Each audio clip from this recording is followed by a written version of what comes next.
अस्सलामुअलैकुम, this is Shahzeb and you are watching JB tech. तो आज की इस वीडियो के अंदर मैं करूंगा Vivo Y12s रिव्यू।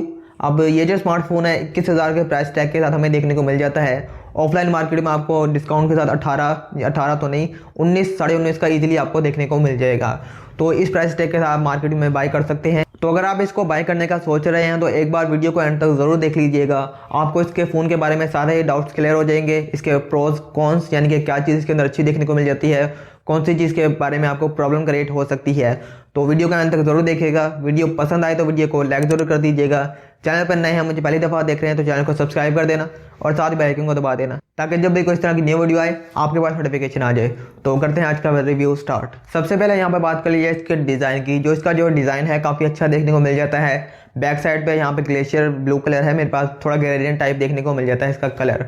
और यहाँ पे बैक साइड पे नीचे वाली साइड पे हमें जो वीवो की ब्रांडिंग है वो देखने को मिल जाएगी। इसके अलावा यहाँ पे जो इसका कैमरा मॉड्यूल है वो हमें राउंड रेक्टेंगल शेप में देखने को मिल जाएगा, जहाँ पे डुअल कैमरा सेटअप लगाया गया है। आल्सो यहाँ पे ट्रिपल कैमरा सेटअप यहाँ पे देखने को मिल जाता है, लेकिन जो तीसरा सेंसर है वो एक डमी सेंसर यहाँ पे बस डिज़ाइन के तौर पर लगा दिया गया है। उसके नीचे हमें जो LED फ्लैश लाइट है इसकी वो देखने को मिल जाती है।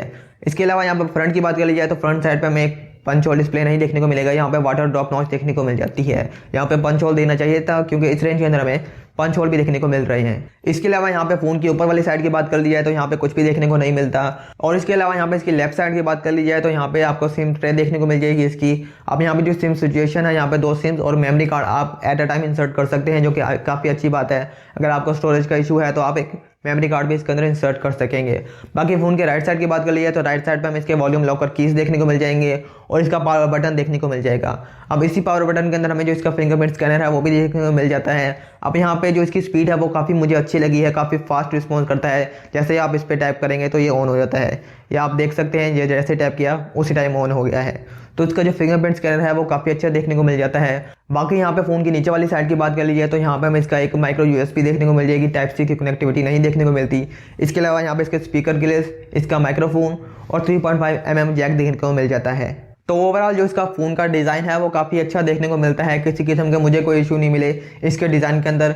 यहाँ पे आल्दो बैक साइड इसकी प्लास्टिक की देखने को मिल जाती है। आपको जो फिंगरप्रिंट्स हैं वो इसके अंदर देखने को मिल जाते हैं, लेकिन अगर ये गिरता भी है तो ग्लास से बेटर यहाँ पे प्रोटेक्शन आपको देखने को मिल जाएगी, क्योंकि जो ग्लास है वो जल्दी टूट जाता है और प्लास्टिक थोड़ा टाइम लगता है, इतना कोई जल्दी टूटता नहीं है। तो यहाँ पे ये एक अच्छी बात है, प्लास्टिक है लेकिन लुक इसकी काफ़ी अच्छी देखने को मिल जाती है। अब यहाँ पे बात कर लीजिए इसके डिस्प्ले की, तो इसके अंदर हमें 6.51 इंच का डिस्प्ले देखने को मिल जाएगा, IPS LCD डिस्प्ले।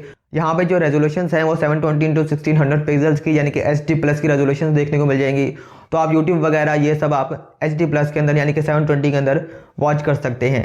यहाँ पे इसके डिस्प्ले क्वालिटी की बात कर ली जाए तो डिस्प्ले इसका काफ़ी अच्छा देखने को मिल जाता है। आल्दो यहाँ पे 720 डिस्प्ले है, लेकिन जो इसकी क्वालिटी है वो काफ़ी बेटर देखने को मिल जाती है। डे लाइट के अंदर भी इसकी विजिबिलिटी काफ़ी अच्छी देखने को मिल जाती है, यानी कि डायरेक्ट सनलाइट भी पड़ेगी तो आपको विजिबल ये होगा, आप इसको ईजिली यूज़ कर सकेंगे। इसके अलावा यहाँ पे इसकी जो कलर्स वगैरह हैं वो भी एक्यूरेट देखने को मिल जाते हैं। कोई भी आपको ऐसा कलर डिफरेंसेस नहीं देखने को मिलेंगे, कोई डल देखने को नहीं मिलेगा, काफ़ी पंचे कलर्स देखने को मिलते हैं। तो यहाँ पे जो इसका डिस्प्ले है वो मुझे बिल्कुल ठीक लगा है, कोई भी प्रॉब्लम मुझे नहीं नज़र आई। और यहाँ पे बात कर लीजिए अब इसके प्रोसेसर की, तो यहाँ पे थोड़ा डाउनग्रेड देखने को मिल जाता है। ये हमें यहाँ पे हमें MediaTek का Helio P35 देखने को मिल जाएगा, जो कि काफ़ी पुराना प्रोसेसर है और अब भी स्मार्टफोन के अंदर लगा दिया गया है। अब इस प्रोसेसर की जो परफॉर्मेंस है वो काफ़ी लो एंड देखने को मिल जाती है। यहाँ पे आप नॉर्मल टास्क तो ईजिली कर लेंगे, डे टू डे यूजेस के अंदर कोई भी आपको प्रॉब्लम नहीं क्रिएट करेगा। मल्टीटास्किंग भी थोड़ी बहुत हो जाती है यहाँ पे, लेकिन बात आ जाती है गेम्स से। गेम्स इसके अंदर हाई सेटिंग्स पर तो बिल्कुल भी रन नहीं होती, मीडियम सेटिंग्स पे भी रन नहीं होती। आप लो सेटिंग्स पर रन कर सकते हैं। इसका जो PUBG गेम प्ले है वो आपको 25 FPS प्रोवाइड करता है, और इसका जो PUBG गेम प्ले है अगर आप पूरा देखना चाहते हैं तो आपको आई बटन पर लिंक मिल जाएगा, आप वो भी देख सकते हैं। तो ओवरऑल गेमिंग के लिए आप नॉर्मल अगर गेमिंग करते हैं तो उसके लिए तो ठीक है, लेकिन अगर आप हाई एंड गेमिंग करना चाहते हैं तो ये मोबाइल फ़ोन आपके लिए बिल्कुल भी नहीं है। आप दूसरे किसी स्मार्टफोन की तरफ जा सकते हैं। यहाँ पे इसके वेरिएंट की बात कर ली जाए तो 3GB 32 वाला वेरिएंट है मेरे पास, और यहाँ पे जो मल्टीटास्किंग है 3GB रैम, नॉर्मल आपके जो छोटी मोटी ऐप्स हैं इंस्टाग्राम, फेसबुक या डायलर वगैरह मैसेज ये सब मेमोरी में रख लेता है, तो मल्टीटास्किंग की प्रॉब्लम आपको नहीं देखने को मिलेगी। और 32GB यहाँ पे स्टोरेज है, तो स्टोरेज यहाँ पे थोड़ी ज़्यादा लगानी चाहिए थी, लेकिन फिर भी 32GB यहाँ पे देखने को मिल जाती है। और इसका अपर वेरिएंट भी है तो वो थोड़ा महंगा देखने को मिलता है, तो वो तो बिल्कुल भी वैल्यू फॉर मनी नहीं है। तो यहाँ पे जो इसकी परफॉर्मेंस है वो आपको नॉर्मल देखने को मिल जाएगी, इतने कोई हाई एंड आपको देखने को नहीं मिलती। अगर आप डे टू डे यूजेज करते हैं, नॉर्मल ऐप्स वगैरह यूज़ करते हैं, तो आपके मोबाइल फ़ोन को कोई भी प्रॉब्लम नहीं क्रिएट करेगा अगर आप इसको यूज़ करेंगे। इसके अलावा यहाँ पे बात कर लीजिए इसके ऑपरेटिंग सिस्टम की, तो इसके अंदर हमें out of the box Android 10 देखने को मिल जाता है, जिसके साथ हमें जो फन टच OS 11 है वीवो का कस्टम UI वो देखने को मिल जाता है। तो ये जो कस्टम UI है मुझे तो काफ़ी पसंद आया। यहाँ पे कोई भी बग्स नहीं देखने को मिले, काफ़ी क्लीन लुक देखने को मिलती है, काफ़ी हद तक जो स्टॉक एंड्रॉइड है उसकी फील यहाँ पे देखने को मिल जाती है। तो ओवरऑल यहाँ पे एंड्रॉइड सिस्टम हमें ठीक देखने को मिल जाता है। अब यहाँ पे बात कर लिया इस मोबाइल फ़ोन की बैटरी की, तो इसके अंदर हमें काफ़ी अच्छी बैटरी देखने को मिल जाती है, जो कि है 5000 mAh की। काफ़ी बड़ी बैटरी तो लगा दी गई है, लेकिन जो फास्ट चार्जिंग है यहाँ पे नहीं देखने को मिलती। यहाँ पे सिंपल जो 10 वाट की फास्ट चार्जिंग है, out of the box brick भी 10 वाट की देखने को मिलती है। तो यहाँ पे 18 वाट की एटलीस्ट देनी चाहिए थी। अब 5000 mAh की बैटरी है, इसको चार्ज करते करते आराम से 2 घंटे से भी ऊपर लग जाता है 10 वाट के चार्जर से।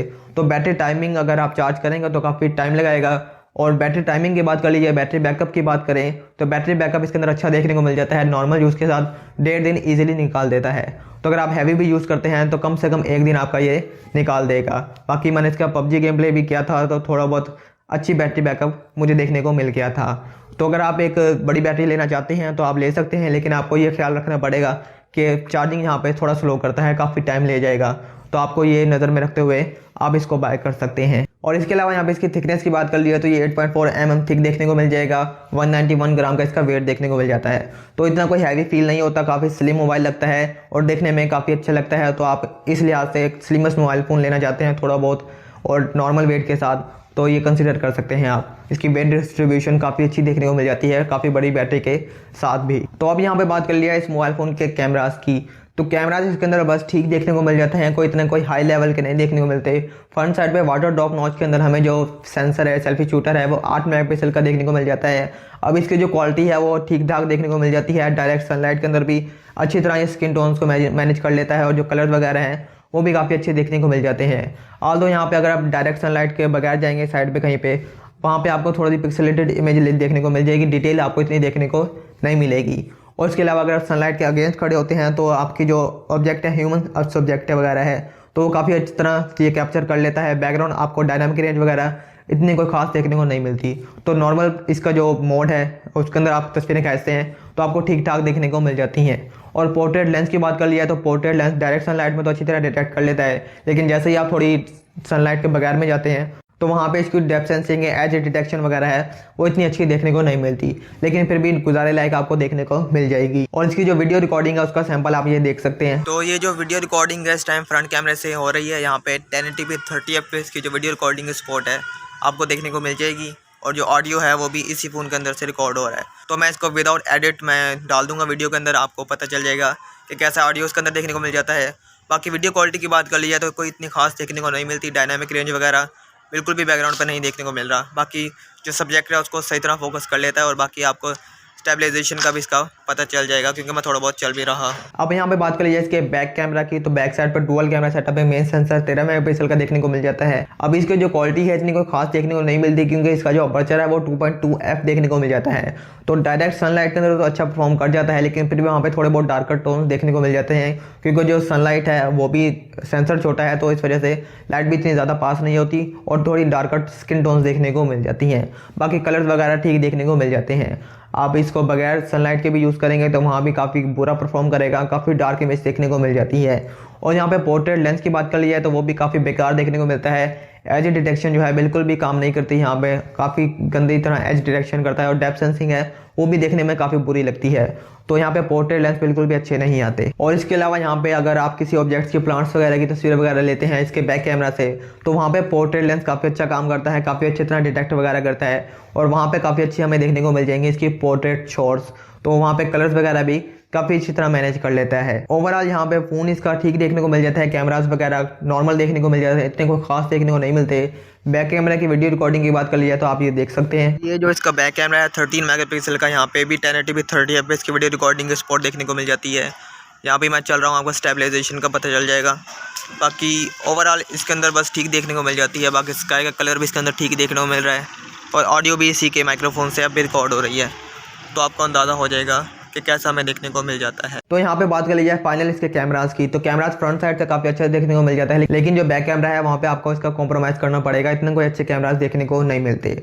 नॉर्मल आप कह सकते हैं कि आपको तस्वीरें वगैरह कैप्चर कर देगा। तो यहाँ पे हो गया है कंप्लीट Vivo Y12s रिव्यू। अब बात कर लीजिए मेरे रिकमेंडेशंस की कि मैं अगर होता आपकी जगह कि मैं बाई करता, तो मैं बिल्कुल भी इस मोबाइल फ़ोन को नहीं करूँगा, क्योंकि जो स्पेक शीट है इसकी इतनी कोई खास देखने को नहीं मिलती। यहाँ पे प्राइस रेंज 19,000 19,500 का आपको ये देखने को मिलेगा। तो उस लिहाज से अगर कोई और स्मार्टफोन आप बाई कर लें अगर आपको चाहिए, तो अगर आपको एक अच्छा डिज़ाइन वाला मोबाइल फ़ोन चाहिए तो ये मोबाइल फ़ोन आपके लिए हो सकता है। बैटरी बड़ी चाहिए आपको तब भी आप इसको बाई कर सकते हैं, और फ्रंट कैमरा अच्छा चाहिए तब आप इसको बाय कर सकते हैं। लेकिन अगर आपको परफॉर्मेंस अच्छी चाहिए, इसके अलावा बैक कैमरा भी अच्छा चाहिए, तो ये मोबाइल फ़ोन आपके लिए नहीं हो सकता। आप कोई और मोबाइल फ़ोन बाय कर सकते हैं, Redmi 9 भी बाय कर सकते हैं इसकी जगह, या फिर Infinix Hot 10, Tecno Spark 6 ये भी बाय कर सकते हैं। बाकी ओवरऑल इसके अलावा मोबाइल फ़ोन ठीक देखने को मिल जाता है। और अगर आप इसको बाय करना चाहते हैं तो मैंने जो पॉइंट्स बता दिए आप उनकी वजह से बाय कर सकते हैं, और जो पॉइंट्स मैंने नहीं बताए जो बुरे हैं इसके अंदर, आप उनकी वजह से नहीं बाय कर सकते। तो बस ये थी आज की वीडियो। अगर आपको वीडियो पसंद आई है तो वीडियो को लाइक जरूर कर दीजिएगा। चैनल पर नए हैं, मुझे पहली दफ़ा देख रहे हैं तो चैनल को सब्सक्राइब कर देना, बेल आइकन को दबा देना। मैं मिलता हूँ आपसे किसी नई वीडियो में, तब तक के लिए अल्लाह हाफिज़।